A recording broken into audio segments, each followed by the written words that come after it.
মিরসরাই ও ফটিকছড়ি সহ চট্টগ্রামের বিভিন্ন উপজেলায় নামছে বানের পানি, তবে এখনো বহু বাড়িঘর ডুবে আছে। বড় হচ্ছে মানুষের কষ্ট।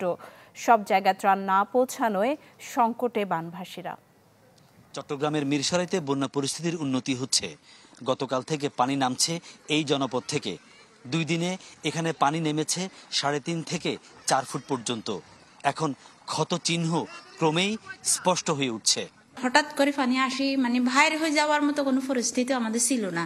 তারপরে আমরা যেভাবে ছিলাম কাপড় পরে ওইভাবে চলে গেছি।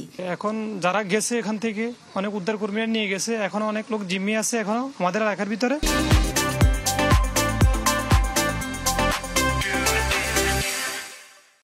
মিরসরাইবাসী বলছেন গত 100 বছরেও এমন বন্যা দেখেনি এখানকার মানুষ। এই উপজেলার 16টি ইউনিয়নের মধ্যে 11টি ইউনিয়ন প্লাবিত হয়েছে প্রায় কম বেশি 150 গ্রাম। এখানে 79টি আশ্রয় কেন্দ্রে 20,000-এর বেশি মানুষ আশ্রয় নিয়েছে। তারা এখন অনেকেই পানি নামতে থাকায় বাড়িঘরে আসতে শুরু করেছে। আমাদের তো ধান চাল কিছুই তো নাই, বুঝছেন। এখন আর্থিক সহযোগিতা এবং বাড়িঘরের কিছু কাজ টাজ আছে। ভয়াবহ এই বন্যায় মিরসরাই এলাকায় পুকুরের মাছ চলে গেছে। এখান থেকে মাছ একেবারে উজাড় হয়ে গেছে ঘের থেকে। ফসল, আমনের যে ফসল, সে ফসলও একেবারে নষ্ট হয়ে গেছে। বলা হচ্ছে এই মাছ আর ফেরত পাওয়া যাবে না, এই ফসলও একেবারে নষ্ট হয়ে গেছে। কাজেই নতুন করে এখন জীবন সাজানো ছাড়া, গোছানো ছাড়া একেবারেই উপায় নেই এই জনপদের মানুষের। এই বছরের জন্য ফসলের জমি আর সময় নাই।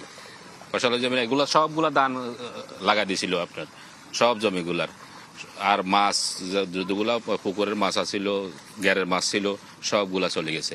মিরসরাইবাসী বলছেন এখন সরকারি সহায়তা ছাড়া কিংবা বিভিন্ন যে এনজিও বা দাতা সংস্থা রয়েছে তাদের সহযোগিতা ছাড়া এবং উদার মানসিকতার মানুষ যারা এই মানবিক বিপর্যয়ে ঝাঁপিয়ে পড়েছেন তাদের সহযোগিতা ছাড়া কোনোভাবেই ঘুরে দাঁড়ানো সম্ভব নয়।